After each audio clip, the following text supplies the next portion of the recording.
If you were looking for instructions on how to install the bottled ink for the specific Epson printer that is here on the screen, then stay tuned. You're not going to want to miss this video. Hey YouTube, what is going on? The Printer Guy here, and today I'm going to be installing bottled ink on the Epson EcoTank 4800 model. This is remanufactured ink. This is going to be a lot less expensive than the OEM Epson ink. This is what I'm going to be using for the majority of the inks, black through magenta. And then for cyan, I am going to be installing the Epson version of the ink. So that way you know what the configuration is on the bottle. There's a little bit of a difference between the remanufactured ink bottle and the Epson ink bottle. So if you're installing either one of these, you're going to get the instructions here in this video. So stay tuned and you'll see some instructions on how to use bottled ink on the Epson EcoTank 4800. I highly recommend that you use remanufactured ink. The reason is because you're using the same dye ink that the Epson brand is selling.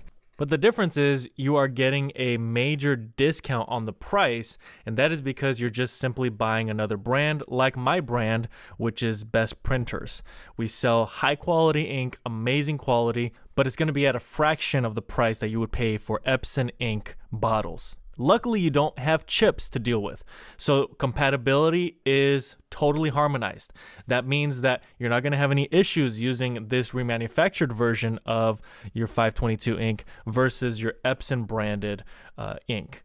And so there's not going to be any problems with you using the product. So as you can see, the way you install these ink bottles is you take the ink bottle, you open up the cap, and then you're going to open up also the compartment for the specific color. Make sure you're matching up the ink bottle with the specific ink color. Now with these remanufactured bottles, very simple, very easy. You're just flipping upside down and you're placing it in the ink compartment so it can fill up the ink tank. Now this is where we're going to use the Epson branded ink bottle, and so you're most likely going to receive this ink when you first buy the printer, so you need to know how to install these ink bottles. Now these ink bottles have a specific pattern on them, and that ensures that you don't put the wrong color in the wrong nozzle.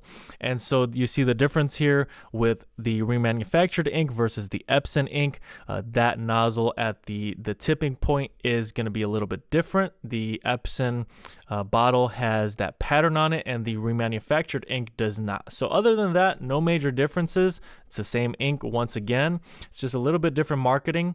And so you're going to flip that upside down, make sure it fits over the nozzle, and if you need to move it up and down, just whatever you do, don't squeeze the bottle. There's no need to do that. You simply are going to adjust it until ink starts to flow from the bottle down into the ink tank.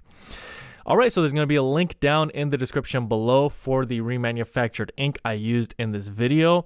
Continue on with the setup process with the Epson EcoTank 4800, and you are going to have good results if you follow along, following the instructions in this video along with any other instructions you get from the Epson Smart Panel app or any user manuals that you are using to install the ink and to set up this printer.